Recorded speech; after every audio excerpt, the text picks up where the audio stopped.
Welcome to the Living in Alignment podcast. My name is Amy Landry. Through a collage of conversations, here we distill mindful living and timeless wisdom within a modern, everyday context. Thank you for being here. Kaya Mindlin is a trusted teacher guiding many of today's yoga teachers and longtime practitioners. Mature seekers resonate with her authentic approach that synthesizes the mystical and practical. With over 20 years teaching experience and the blessing of her gurus as a steward of the Vedic tradition, Kaya expertly weaves yogic practice, storytelling, Sanskrit recitation, Vedanta, Shaktism, Vedic astrology, and Ayurveda in her rich programs. Her Supreme Release Yoga works gently and deeply with the subtle spine as a sacred pilgrimage site. While many are first drawn to her fierce stewardship and commitment to breaking Yogaland myths on social media, they find their yoga home in her inclusive and deep approach that prioritizes a loving teacher-student relationship in which anything can be fodder for spiritual growth. Kaya lives in the United States with her husband, a masterful Vedic astrologer, and their 2 children. Kaya, it's such a treat and an honor to have you as a guest on the podcast, and therefore your incredible wealth of wisdom that you bring to our community. So welcome. Thank you, Amy. Happy to be with you. So as we usually do on the podcast, I'd love to invite the listener into a little bit of your personal story, as much as you're willing to share, and perhaps selfishly, I always appreciate receiving insight into the journey of someone who lives a rich life that's steeped in tradition. So would you please share with us a little about yourself and your life story thus far? Sure. So, I was born into a family of artists and teachers. My mother is a musician and a music teacher, and my father was also a musician. He played percussion in orchestra, and he also was a software engineer and an entrepreneur. So he was a real pattern geek, I would say, reflecting back on it. And so I was raised in a household with the arts being really upheld as something of value, and the intellect as being held as something valuable. I was the oldest sibling. I am the oldest sibling of 3, and my father passed away suddenly when I was a child. And that, as you can imagine, created a big shift in the course of my life, or we might even say just sort of exaggerated certain tendencies. So even before that, I had a very inquiring tendency and caregiving tendency. Some of my students have heard me tell the story that when I was 5 years old, I brought my younger brother to show and tell at school, who was a newborn baby, and I taught the class how to change a diaper. So from very young, I loved tending to others, taking care of others. I learned how to cook starting when I was about 6 years old. And I was also constantly internally asking big questions about the nature of existence. Why do people suffer? Why do we get sad? Is it possible to feel happy all of the time? These questions were sort of constantly playing out in my mind from very young. And when my father died when I was 10 years old, that exaggerated the big question asking. And it also exaggerated the caregiving because I was thrust into a position of tending to my younger siblings, tending to my mother as she was grieving. And so all of that just continued to grow as I grew. When I was in my teen years, I started having some, reflecting back, some very esoteric experiences in between the waking and sleeping states. And that continued, through my college years and in my dream realm. And I was pursuing, going in the direction of a PhD that was in sort of anthropology and sociology and storytelling of people from different various cultures across the globe. But at the same time that I was pursuing that, I found the Vedic tradition.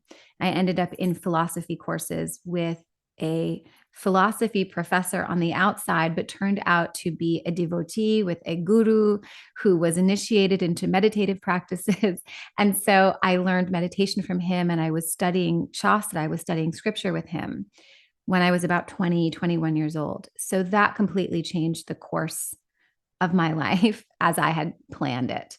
So I abandoned a PhD program and I moved across the country in the US to an area where I expected to find more things like yoga, and had been an athlete in my youth and a dancer. And so when I found out that there was this thing called asana that was connected to the scriptural study I had been doing, that was very compelling. And so from there, I just dove full time into yogic study. I met my husband kind of at that juncture point as well, when I was shifting into full-time study of yoga. And he was a meditator and a yogic seeker as well. And we were about 23 years old at the time. And so we didn't have a lot of responsibilities. We didn't really care about money. We shared one room together and slept on the floor. And we spent all of our time and resources and money just going deep into yogic study. And so from there, I just spent about 12 years in full-time study with my gurus and mentors and teachers in what I call the full spectrum of the Vedic tradition, from yoga, yoga therapy, Ayurveda, Vedic astrology or Jyotisha, Vastu or Vedic architecture, Sanskrit, Shastra, all of those things. And my husband as well. And he ended up deepening with Jyotisha, Vedic astrology, and I ended up deepening in some other realms. And then, of course, we had children. And I was starting to teach and teaching more and more, starting from about 20 years ago. We had a yoga therapy studio for a number of years. And now we live in a very small village town by the sea in the Pacific Northwest. And we are doing most things virtually these days because we live sort of in the middle of nowhere. And that allows us to work with people all over the world, sharing what our gurus and teachers gave us so generously. So that's a little bit of the story. That's incredible.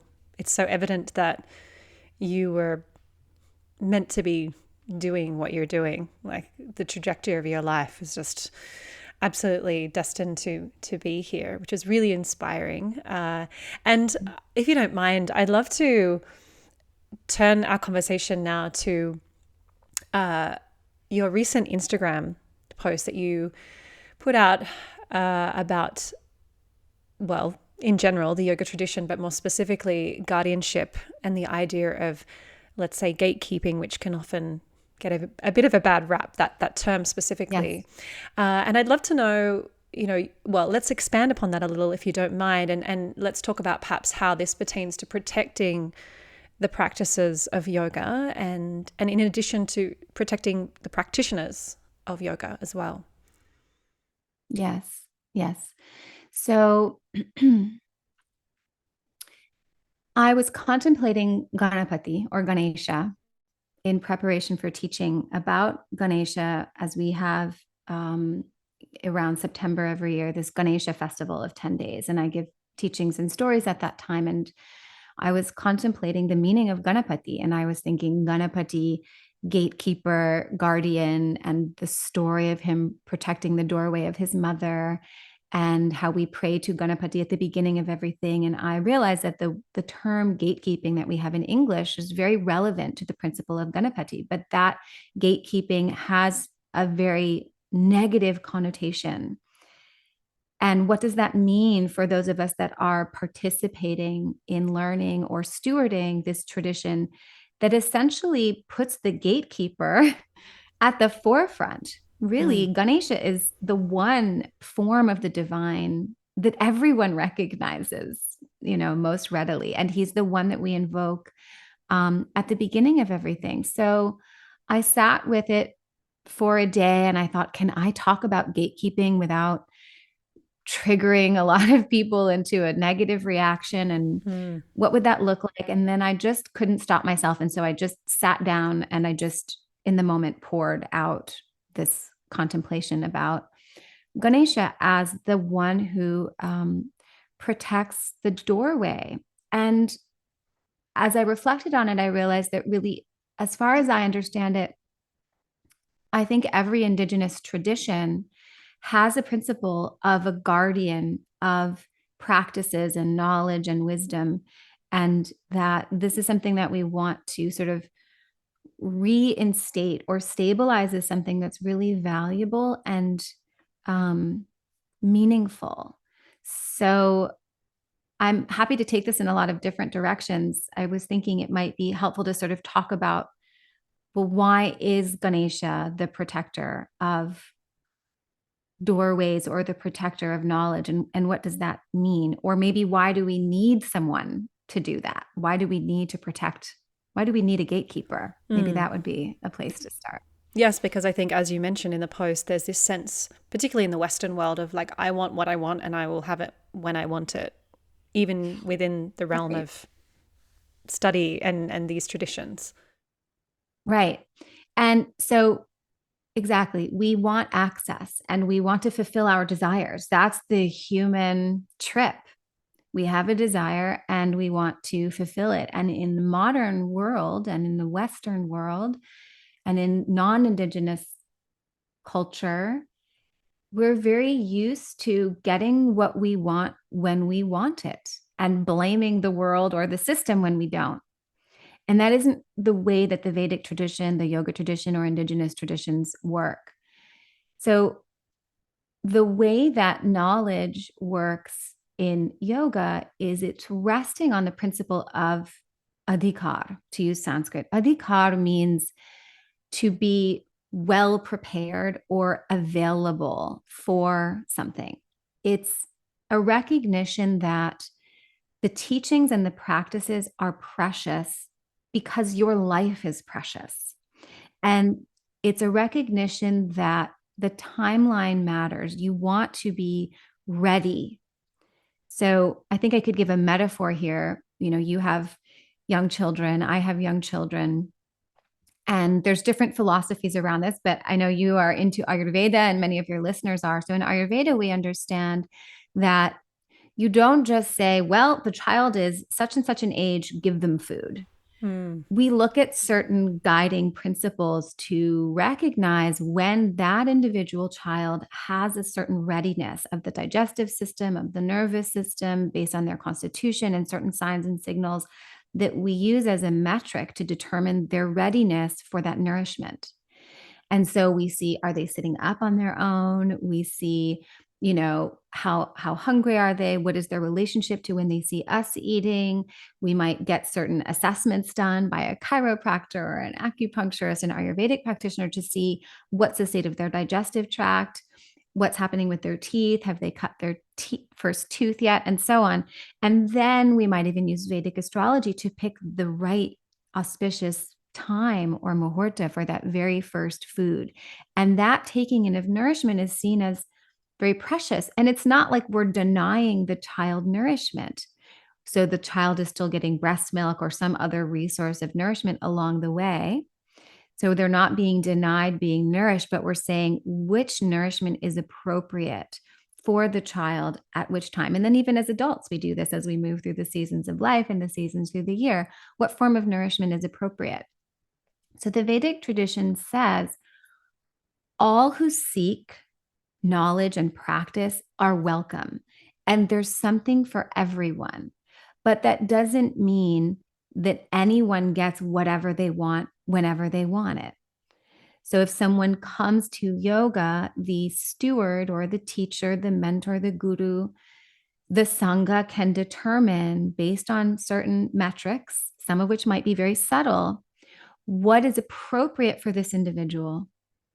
So it's not about gatekeeping, it's about assessing what is the appropriate nourishment. Because if we don't assess that and we force a practice or a teaching into a condition of body mind that isn't matured in a particular way, isn't prepared, isn't available, then damage can be done. Just like if we eat the wrong food for the wrong constitution at the wrong time, we can do harm. So everyone has a place on this yogic path, but we need to look at what's appropriate at the right time for each individual. And we pray to Ganapati, to bring it back to Ganesha, to have the clarity to be able to determine that timing, to have the sweetness to be able to lovingly say, this is what's appropriate now, and this not yet, or maybe not ever. Some practices are never for us. So I think that's, it's thinking, to me, it's thinking of the tradition as a divine mother. And the divine mother doesn't always give you what you want. She always gives you what you need. And she's entirely devoted to that in utter service. The mother is in 100% service. When mother is going well, the archetypal mother, the divine mother, is in total service to your maturation. And so in service, she will always give you what you need to mature, and nothing too soon and nothing too late. It's up to us then to trust that process, which is easier said than done, and to have patience and not, we can demand all we want and we can ask all we want and we can pray for what we want, but we also have to be receptive and reverent enough to accept what's given and have patience or acceptance of what isn't given or isn't given yet. A couple of reflections that come up for me around that is, well, firstly, in the role of the mother and the conversations, particularly that I have with our eldest child, and, trying to explain to him that I'm not here to directly make you happy or give you what you want. My role is to take care of you and to be responsible for giving you what is best for you and what you need. And you may not love that or, want that at the time, but that's actually my role, is to, by caring for you, it's not saying yes to everything, and it's upholding those boundaries. And as you say, respecting what a person needs rather than necessarily what they seemingly want. And it also reminds me of, I think, obviously this is very much a part of the culture in India, but at my school in India where I study Odissi dance, my teacher has always said, in terms of like readiness for choreography, because a lot of foreigners do come to the school, and the idea here is you're coming with this mentality, particularly from a dance background, that you can have whatever item or choreography that you want when you want it. And it's like, no, like you have to wait. And sometimes it's a lot longer than you want it to be. And in some respects, having, been studying that art form for a number of years now I can look back and see what an absolute gift that was. The gift of time, the waiting, the patience that we've had to cultivate in having that experience, which is very different to that of the Western mentality, let's say. And so, on that note, in your experience, how can we qualify, or let's say be eligible to receive the deeper teachings? How do we know when we're ready? What is the process there? Mm-hmm. So within the Vedic context, how we know when we're ready is in relationship with teacher, mentor, guru, or within a sangha, or all of that. And I'll preface this by saying we are working under the assumption that the teacher is dharmic and that the teacher is a good steward. So let's just establish that first of all. So with that established, then we have trust on board. We see the teacher, the mentor, as the one that is protecting the tradition and also protecting the student, because one of the things that yoga does is it renovates, and we don't want to renovate and start deconstructing things before there is some inner stability. And we also can't start inserting things before there is an inner sort of suppleness and pliability and availability, whether it's principles and teachings or practices and so on. So we trust that, and we trust the teacher. And then the teacher is determining for a community of students or for individual students when those students are ready. And what the metrics are is going to somewhat depend on what it is they have to deliver. But I would say if I was going to say it broadly, as we're maturing in a practice or in teachings or, on the spiritual journey, the movement is always towards a sattvic condition. It is the sattvic condition that makes us available. And so as we become more sattvika in condition, then the thoughts that are being produced in the mind, we can say the condition of mind is producing the thoughts, right? So a lot of people come into yoga or meditation and think I have to change my thoughts or I have to stop my thoughts. And then you at some point realize that that's impossible. You can't control or change your thoughts, but what you can do is you can cultivate a certain condition, and it's the condition in which the thoughts are being produced. And so one of the roles of the teacher is to observe the condition of the student or the group of students, and then use that to determine what's appropriate. So let's shift to Ayurveda, for example. If you have someone with a lot of tamoguna, where they are very lethargic, very sleepy, very uninterested, very unmotivated, then the remedy is to take something rajasic, some black pepper and ginger in the diet, some waking up early and looking at the sunlight, some warming practices, some vigor, some motivation, even scaring them a little bit, as one of my teachers would say, lighting a fire under their bum to just get them going, bringing in the rajas. You can't take that person and start teaching the highest principle teachings of scripture and doing subtle inner work. It's not going to work. And in fact, it could be more destructive. And so we're determining, that's an Ayurveda example, but the teacher's role is to determine what's the condition. And then based on that, choose the teachings and then keep moving forward like we're going down a river as we go. And then we're selecting teachings or practices that will help the student to mature. So we're looking and saying, I look at my students and how they are when they come, and then determining, this is what I see, say for the whole community, for the whole group. This is what's needed right now in order to sort of move people down the river gently in the direction of maturation. So it might sound like a dry word to suggest, but it sounds diagnostic in a sense. You're really assessing and then being receptive to where a student is.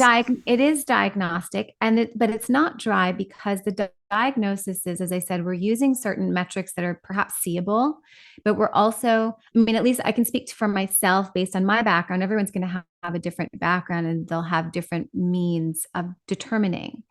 So there's also, what is the teacher Adhi-Kāra for? So the teacher, I didn't mention this, as students, we have to be Adhi-Kāra, we have to be eligible and available for teachings and practices.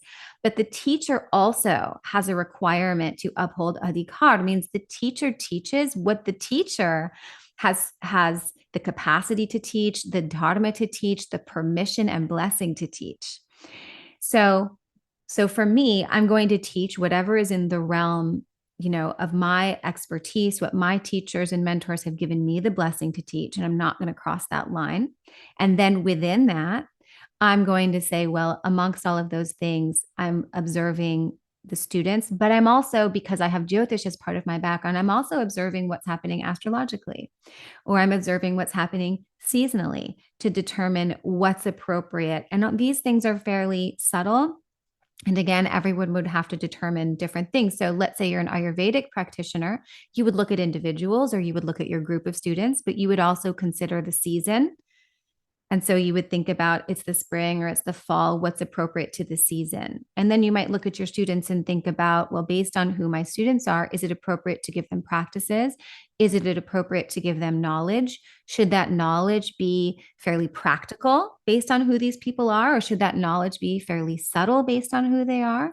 Are we working with the body, with the mind, and so on? So you use the metrics that you have within the framework that you work and observe your students, listen to them. I think it's very important to be in dialogue with the people that we're working with so that we do really know. You're not just guessing or using pure intuition. I'm in constant dialogue with my students, open Q&A sessions, one-on-one sessions, our online Sangha, reading what they're sharing. And that deep listening is key. And, that can bring us back to Ganesha, because Ganapati has these big ears.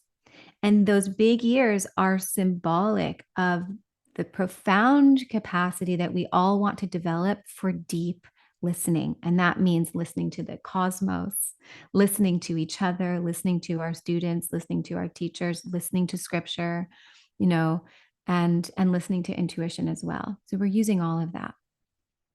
That beautifully reflects, I think, how it's always been of value to have, let's say, a smaller group or more intimate group relationship with a teacher, or even one-to-one, rather than this sort of en masse approach that we find ourselves in the West, which inhibits in many ways the capacity for deeper listening and awareness, but also the capacity then to respond appropriately to each person. And yeah, what you've said is evidently the way that I think within the group context you have been able to so wisely and intimately engage and serve your community. Which brings me to, on the subject of serving your community, I'd love to slightly pivot into the role of storytelling, which you definitely uphold in everything that you share and present online, at least that I have seen and experienced. And perhaps this ties in with preparation for that sense of readiness and eligibility for the teaching. So would you like to share on the value of storytelling and wherever that might take you? Yes, actually, I'd love to pick up the thread of something that you just said, which I think connects to the principle of storytelling as the teaching methodology really profoundly. Because you said, we're teaching large groups. Teaching large groups has also been done, within the Vedic context for a long time as well. So it's not necessarily that, smaller is better and larger is not. I think that's up to what the subject matter is and who the teacher is.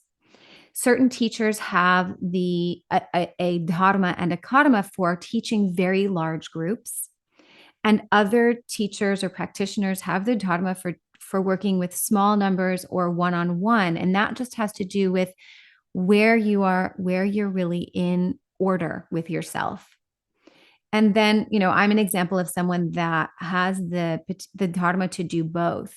And there I am determining, as others have to do, which subject matters, practices, and teachings are appropriate and deliverable in a large group context, and which is more appropriate and deliverable in a small group context. And there's some crossover, but there's also a lot of difference there. So now we can talk about storytelling, kind of tie it all up beautifully, I think, is that storytelling is something that can happen in a very large group context. And the magic of storytelling is that each individual will receive exactly what they need from the story. So it's working, with a sangha, with a community, with a large group, but in this fine, directed, individualized way because of the magic of stories. And storytelling is one of the primary mechanisms for making us Adhi-Kāra, for making us eligible. So when we don't have sattva guna as the primary condition, when we are lost in tamoguna, meaning we're sort of stuck in our own ignorance, our own default patterns that are clouding our clarity, when we're lethargic and avoidant and resistant, then stories can pull us out of that. And when we are stuck in Rajoguna, when we're being constantly compelled by our likes and dislikes, so much to the point that we are causing harm to ourselves and others because getting what I want matters more. We cross dharma when we're so caught in, that like and dislike mode. For example, well, I don't, it's winter in, and I have kapha, but I want ice cream before bed. So I'm going to have it. So that intense desire will cause us to make choices that are not appropriate. And there as well, stories are the remedy. So the tradition itself says when someone does not have a condition of mind that is Adhi-Kāra, that makes them available to do their dharma in their life or to receive certain teachings and practices, a primary remedy is listening to stories. And the reason is because you want to be able to bring your heart and your emotions with you along the ride for practices and teachings.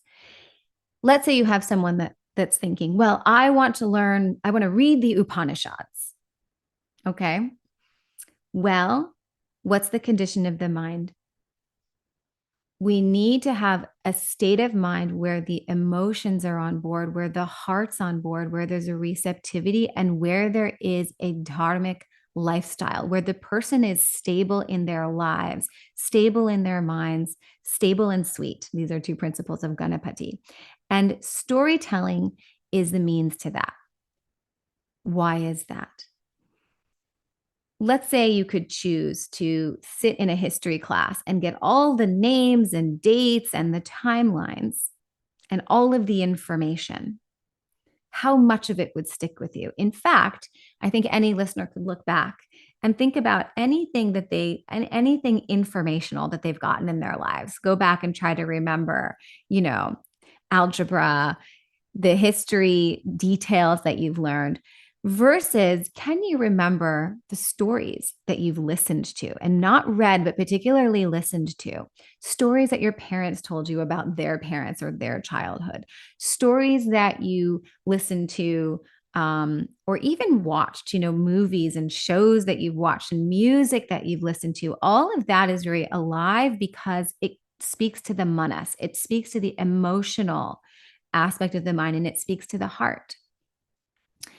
And the stories in the Vedic tradition are so exquisite because they not only speak to the heart and the emotions, but the stories touch on every possible manifest experience that you could ever imagine. So there's an expression about the Mahabharata, which is, of course, a very well-known, huge epic, story, the biggest epic poem that exists, in humanity across cultures. And this quote about the Mahabharata says, anything that's not in the Mahabharata doesn't also exist anywhere. If it doesn't exist anywhere, it's not in the Mahabharata. And if it exists anywhere, it is also in the Mahabharata. It is all encompassing. So we listen to stories and they invoke emotion.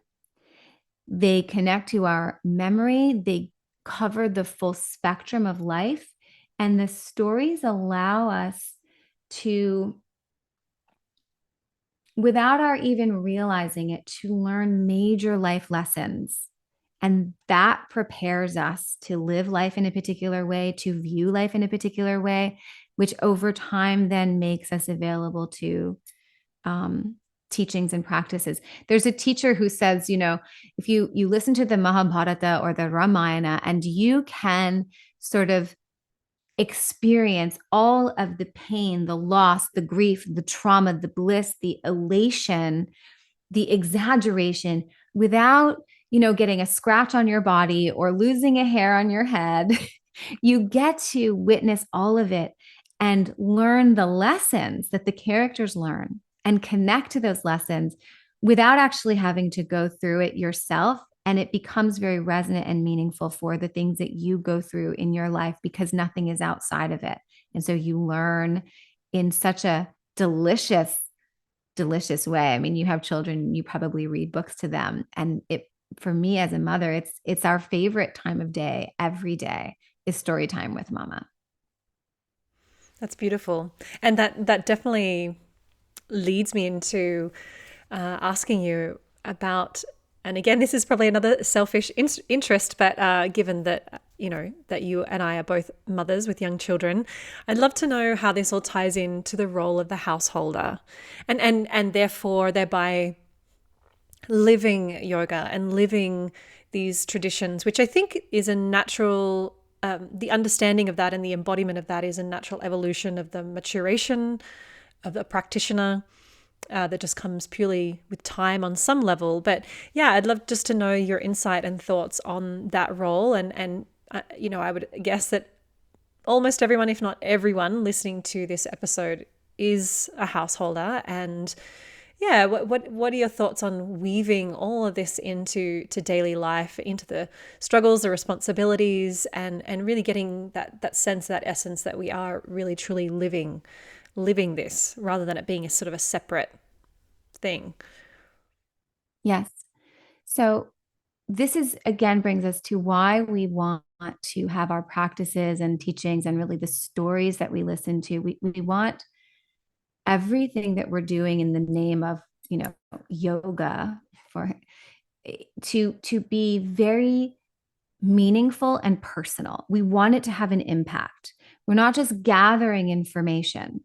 So if as a student of yoga and yogic teachings and practices, you are accessing the right teachings and stories and practices for you at the right time, and letting, having your heart open and be sensitive to letting what you're bringing in be meaningful and personal, then you will undergo transformation. You will change and you will integrate what you're receiving. This is another reason to be Adhi-Kāra, to go back to that, is you want to be able to integrate anything that comes in. You're not just like eating a million pieces of information and practices and integrating none of it. A little bit that goes a long way, but is integrated, is so powerful.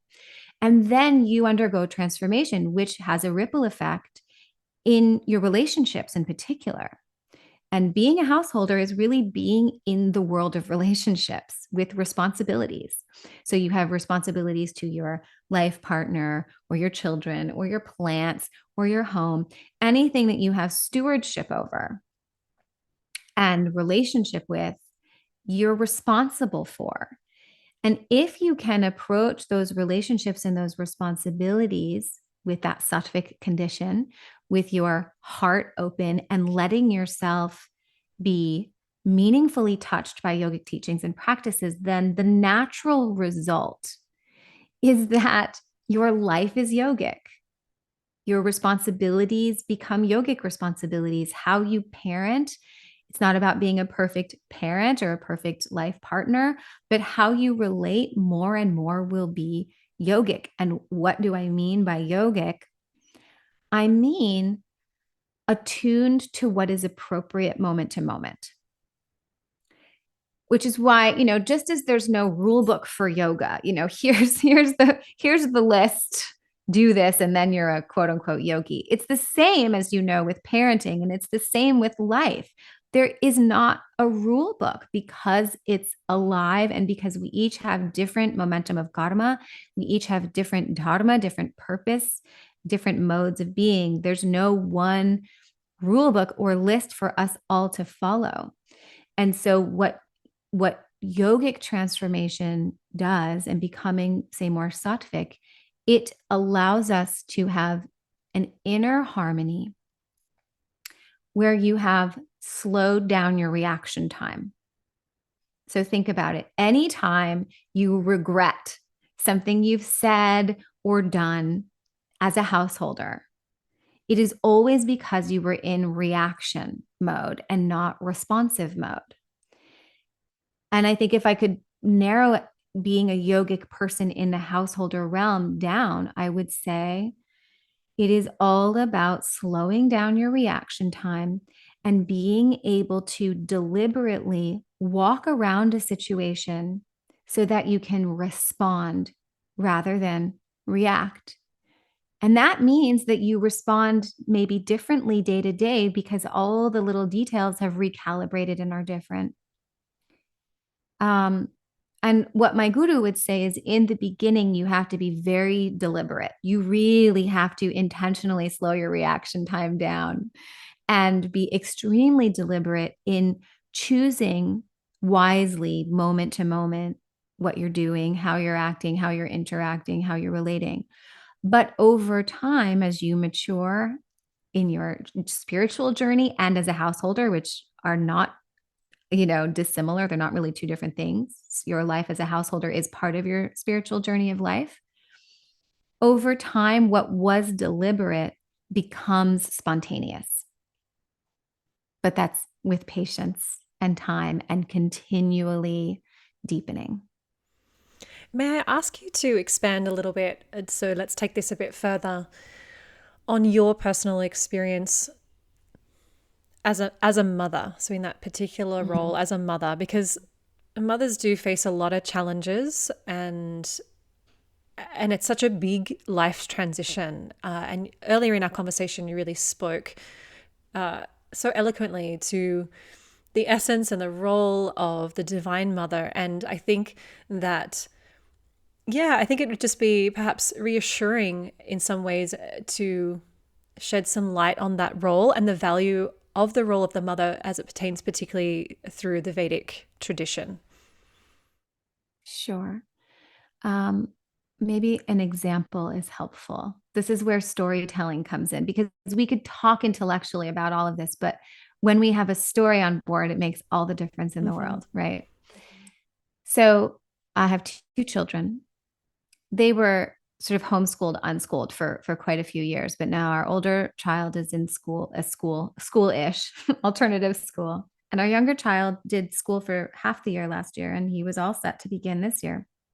It was going to be the first time ever that my husband, Michael, and I were going to have two children in school at the same time for hours a day, 5 days a week.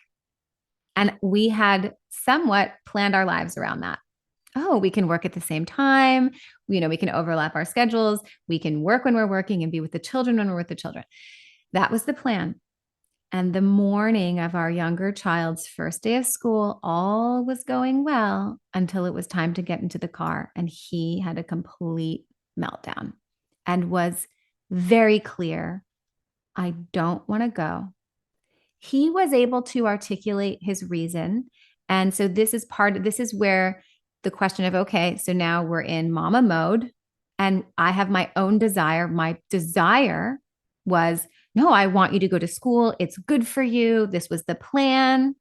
They're expecting you. I've planned a life around this. That's the desire. So witnessing that and witnessing my own fears and reactions. Okay, what does this mean if he doesn't go? What did my mother-in-law think? What does the school think? What does it mean, for our work, etc.? That you witness. That's yogic. You witness the reaction. You don't push it away, but you also don't get lost in it. You witness it and acknowledge it lovingly. Then there's witnessing and acknowledging the child lovingly. And I think that rests on being curious. So I sat with him and acknowledged his feelings. Okay, you're sad, you're scared, you don't want to go, you're crying. Do you know why you feel this way? And asking him to witness himself, because that requires him to sort of pause and witness his own reaction. And he was able to articulate. That's not always the case for children. But he happened to be able to articulate in the moment anyway, what he was perceiving was the reason. And then I had to very quickly, because we were supposed to get in the car, make a determination. So walk around the situation and slow down your reaction time. But also, as you know, as a mother, it's like sometimes we just have to make a determination. So I determined, well, we're going to get in the car anyway. And I had to sit with, who is this child? This child is a child that reverse psychology works beautifully on him. If he has a sense, if he can smell that you want him to do something, there's no way.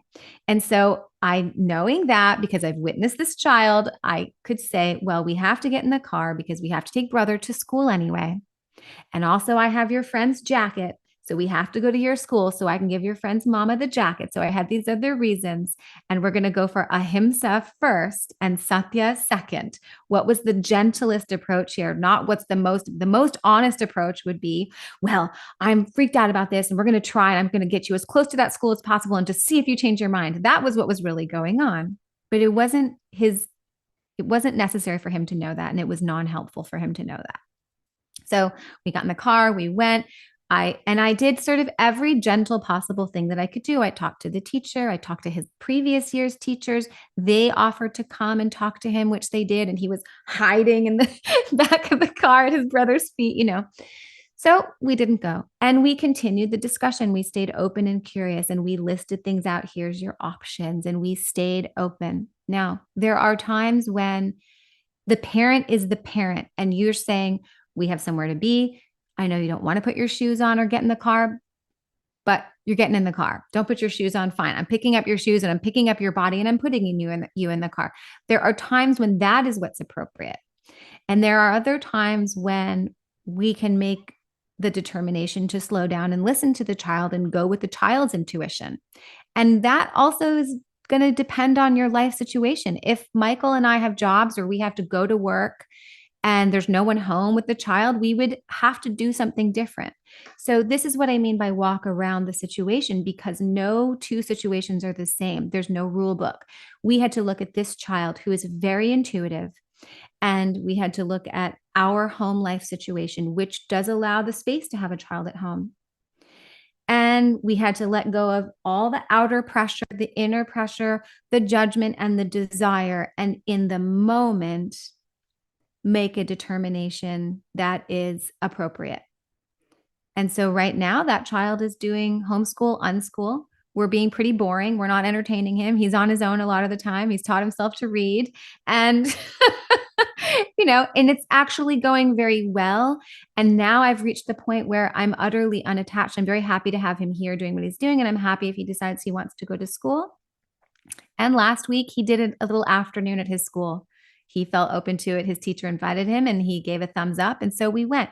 So this is one example of witnessing our reactions, making a determination in the moment, and then working with that moment to moment as lovingly as we can. Now, sometimes being loving means that we say, this is the rule, this is the boundary. And, I can give you a million other examples of that as well. And we have to determine moment to moment what's the right thing. And as you said, maybe it was before we were recording, but with my older child, there's many times when I have to say to him, I'm sorry that you don't like the decision that I'm making and that you think I'm mean. I'm mean, mommy. He'll call me evil, and then I say, that's okay. You can have that feeling right now, but that's the rule. And that's what it is. That's what's appropriate. You don't have to like it, but my job is not to satisfy all of your desires. My job is to choose what's appropriate for you. And sometimes what's appropriate is what the child likes. And sometimes what's appropriate is what the child doesn't like. And that's a lesson for each of us as well in life. As a yogic person, you have to acknowledge we have likes and dislikes. And sometimes what you like is also what's dharma.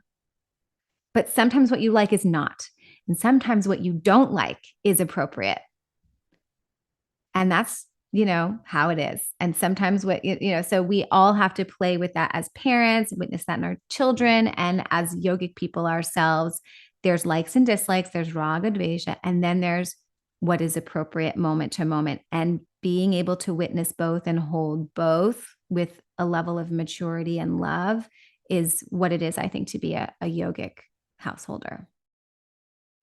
And something I appreciate that you mentioned that pertains to everybody listening, even if you're not a parent, and that is, you said it just very briefly, but it is the outer pressure. And your example, the story you've shared, has really highlighted how you have not to succumb or made a decision based on some perceived outer pressure of what the school had thought you should do, or your mother-in-law, or what society would think. And it's so easy in our world today to succumb to that outer pressure and to be concerned about what other people think instead of having enough discernment and that relationship, to that inner quietude that offers us the wisdom that, takes us into the answer or the decision that we need to make. And, on the note of children too, having those boundaries, I think, even science is showing this now, that children actually thrive more based on the boundaries, not being super strict and necessarily authoritarian, but actually children learn to have their own boundaries through that being, lived and displayed around them as they grow up. And it can be very valuable to them. And, doing a lot of Ayurveda for you and your listeners, I think an Ayurvedic lifestyle, which, we talked about stories, but the other recommendation that I would make for those that are thinking, well, how do I become Adhi-Kāra? How do I become, eligible for teachings and ask Ganesha to open the doorway? One answer is stories, and the other answer is an Ayurvedic lifestyle. And one of the things that an Ayurvedic lifestyle does is it creates a structure, it creates boundaries. And if you're raising your children with those boundaries, in our family, our children know every day, it's different at school, but even at school, our child has the same timeline. We eat lunch every day at around 12:30, consistently, always, 100% of the time. And if they get invited to do something with friends, they know, well, we'll get there after lunch. And the same with their bedtime. And they love the structure, actually. They never fight it because it's so familiar. They actually think it's really strange that other families don't eat lunch, every day in the middle of the day together, and that they don't have a bedtime. And they ask for their bedtime. If mama's distracted, and they'll say, Mama, it's time. We want our stories and we want bed. So that structure, whether it's in the form of certain rules and boundaries or even the lifestyle itself, it's incredibly powerful for children and adults to make life a ritual and to make life feel stable. And in the stability, that allows for sweetness versus a life of chaos, which is a life of stress. And I think it brings us full circle to Ganapati, because Ganesha is earth. He's stability. He's sthira. That is the principle of Ganapati. But he's also sukha. He's always eating those round sweets. He has the sumukh, the sweet face, because where there is stability, there's sweetness. And I think that's the job of a householder parent, yogic householder parent, is to provide that stability for the family, which allows for the sweetness, which is what we want for our children and in our own lives as well. Mm-hmm. As I say, the structure creates the boundaries for you to experience freedom rather than the chaos, as you suggested. Yeah.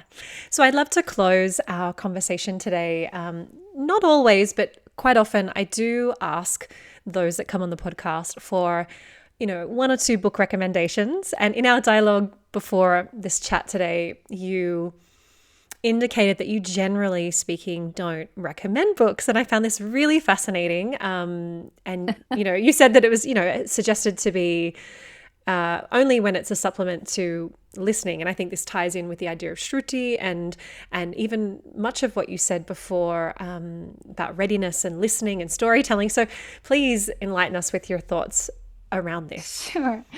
Yes. And I may recommend a book in spite of it. Yes, great. Yes. Everything that I share came not from books. Let me say that, for the most part.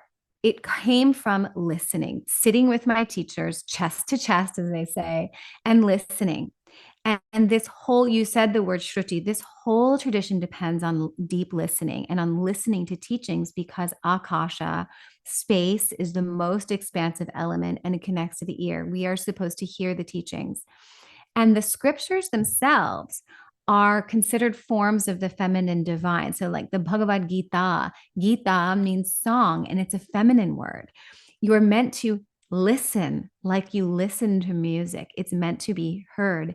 And it's a form of the feminine divine. Each scripture is a goddess.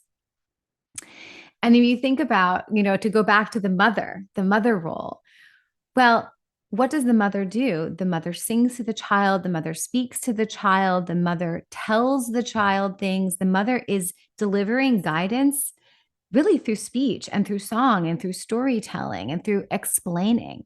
And what do you do as a mother? Do you write stories down for your children to read? Do you write down, the rules, or do you convey it through communicating and they listen to you? And this is how we want to take in knowledge, is we want to listen to it. So a book is a beautiful supplement. It's something that you can hold on to, you can read, you can underline things, but only as a supplement. So I think that the best book is the book that your teacher has recommended for you, because knowledge from the viewpoint of this tradition is an upaya, it's a remedy. So asking for a book recommendation is sort of like asking to say, well, what are the 3 herbs that everyone should take? Or what is the one food that everyone should eat? How could I possibly say? I would need to know what is the listener desiring? Where are they at? What is their circumstance? And then let the knowledge be a remedy. And if it's read knowledge, only as a supplement. Having said that, I think if people are interested in stories as a remedy, I would say get a translation of the Ramayana, because they say that if you read the Ramayana even once, or listen to the Ramayana even once in your life, it makes a huge impact that has a ripple effect karmically and communally and so on. And in our household, we read it several times a year minimum. And so I would get a good translation of the Ramayana, which has so much meaning and depth within it. And it has a subtle effect when you read those stories. When you read the parts about Hanuman, they give you power. And when you read the parts about Sita, they open your heart and so on. And I think Ramesh Menon has a wonderful translation that's very readable of the Ramayana. So I would start with that. And the other recommendation I was going to say, or a book on Ayurveda that guides you in the principles of Ayurveda.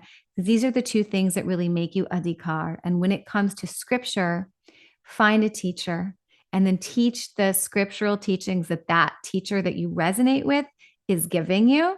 And then if they offer a book suggestion, then let that be a supplement. That's wonderful. Thank you so much. And that makes so much sense. It's kind of like one of those things where you think, yes, why didn't I think of it like that? It's to me, I don't mean to sound so analytical, but it's like, it actually sounds very logical. But again, and I think it's that innate sense that so many of us are hungry for knowledge. So it's like books, where can I get it? And perhaps because, especially in the Western world, we're very devoid of that intimacy with a teacher and having that relationship. And so it's that desire to seek out some guidance from somewhere. But I really appreciate that. Kaya, where is the best place to send the listeners to connect with you and look at studying with you? Your website, social media? Website is Yoga with Kaya, Kaya, all spelled out. And that's the best place to find whatever things are happening with me in the moment. And plenty of teachings happening that they can find there. And then they can find me on Instagram. It's just my name at Kaya Mindlin. And there we do a lot of myth busting, Yogaland myth busting, and explaining of teachings and principles. And I keep it very much alive in the moment. There's no plan or strategy or social media manager. It's really just what's coming up for me as I'm living my life and witnessing my children, myself, and my students, and letting things kind of bubble up from within. I do absolutely love everything you share on Instagram. It's very, very enriching. With the yoga landscape of today, I'm so grateful for your knowledge. And is it correct that the regular ongoing offerings that you have are the Supreme Release Yoga? Is that a subscription? And then also the Nectar of Time? Yes, so Supreme Release Yoga is a form of yoga that I teach and share. It works very gently and therapeutically with the spine. And we work in the subtle realms and the physical. And actually, sometimes we even convey story through the body. And then that's a membership. People can try it for a month and stay as long as they like. And then the Nectar of Time is also a membership. Try it for a month and stay as long as you like. And in the Nectar of Time, we do a monthly story time. Sometimes there's several stories that are based on the Vedic calendar. And I also share Vedic astrology insight and strategy each month based on what's happening in the cosmos and teachings that are connected. So for example, when the Ganapati festival comes, we have Ganesha stories and we have a recipe for Ganesha. There's some Ayurvedic recipes and lifestyle all connected to the Vedic calendar. And then, as I said, astrology for the time to guide people in their lives, and stories. It's lots of storytelling where I share not just the stories, but the meaning that's embedded in the stories, which is, one of my favorite things to do. That sounds incredible, and very much emphasizes what we mentioned earlier about feeling like you're really living, weaving the tradition into daily life rather than it being something completely separate in terms of a practice. Yes. Yes. Okay. Thank you, Kaya. I've been so enriched by this conversation. I feel like I could really be greedy and chat with you all day, but I deeply appreciate all of your wealth of wisdom and knowledge. Is there anything you would like to share before we close? Anything else? No, this was just lovely. And I'm so happy to spend the hour with you and with your listeners too. So thank you. I appreciate the invitation so much. If this episode was of value to you and your life, please subscribe. And if you can think of someone who would benefit from this dialogue, please do them a favor and send it their way. If you feel called, hop on over to iTunes and leave a 5-star review. This is the best way to get these conversations into the ears and hearts of our wider community, to those who need it most. You can find me at amyelandry.com or over on Instagram at amyelandry. May we all move a little closer to a life living in alignment.